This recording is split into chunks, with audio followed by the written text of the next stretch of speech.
সাইফুলস math চ্যানেলের পক্ষ থেকে সবাইকে অভিনন্দন। গত ভিডিওতে আমরা সংখ্যা এবং অঙ্ক এর ডেফিনেশন নিয়ে আলোচনা করেছিলাম। আজকের ভিডিওতে আলোচনা করব সংখ্যা ও অঙ্কের পার্থক্য নিয়ে। তাহলে চলো শুরু করা যাক। গণিত নিয়ে নেই ভয়, গণিত দিয়েই হোক বিশ্বজয়। অঙ্ক হলো সংখ্যা গঠনের একক, অর্থাৎ যে একক বা প্রতীক দ্বারা সংখ্যা গঠন করা হয় তাকে অঙ্ক বলে। অপরদিকে হিসাবের একককে সংখ্যা বলে, অর্থাৎ সংখ্যা বলতে বোঝায় পরিমাপযোগ্য বস্তুর পরিমাণ বা মান নির্দেশ করার জন্য ব্যবহৃত চিহ্ন বা প্রতীক। 0 থেকে 9 পর্যন্ত এই 10টি প্রতীকের প্রত্যেকটিকে এক একটি অঙ্ক বলা হয়। অপরদিকে 0 থেকে অসীম পর্যন্ত সবই এক একটি সংখ্যা।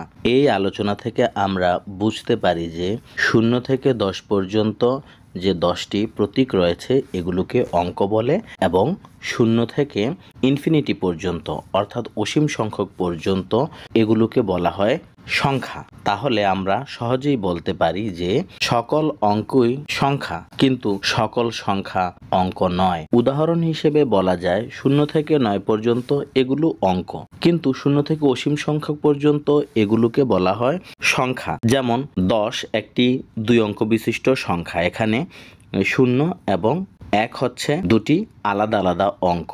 অঙ্কগুলো সাধারণত এক অঙ্ক বিশিষ্ট হয়, কিন্তু সংখ্যাগুলো এক অঙ্ক বিশিষ্টও হতে পারে, আবার একাধিক অঙ্ক বিশিষ্টও হতে পারে। অঙ্ক নিয়ে সংখ্যা গঠিত হয় যা মৌলিক বস্তুর ন্যায় আচরণ করে, অর্থাৎ অঙ্ক কারো উপর নির্ভর করে না। পক্ষান্তরে সংখ্যা অঙ্কের উপর নির্ভরশীল, যা যৌগিক বস্তুর ন্যায় আচরণ করে, অর্থাৎ অঙ্ক দিয়েই সংখ্যা গঠিত হয়, সংখ্যা দিয়ে অঙ্ক গঠিত হয় না। তাই অঙ্ক কারো উপর নির্ভরশীল নয়, কিন্তু সংখ্যা অঙ্কের উপর নির্ভরশীল। অঙ্কগুলো সসীম, অর্থাৎ লিমিটেড। যেমন 0 থেকে 9 পর্যন্ত এই 10টিকেই অঙ্ক বলা হয়, কিন্তু সংখ্যা হচ্ছে অসীম, অর্থাৎ ইনফিনিটি পর্যন্ত, যার কোনো সীমা নেই, অগণিত, অসংখ্য। শিক্ষার্থী বন্ধুরা, ভিডিওটি ভালো লাগলে চ্যানেলটি সাবস্ক্রাইব করে ফলো দিয়ে পাশে থেকো। সবাই ভালো থাকো। আল্লাহ হাফেজ।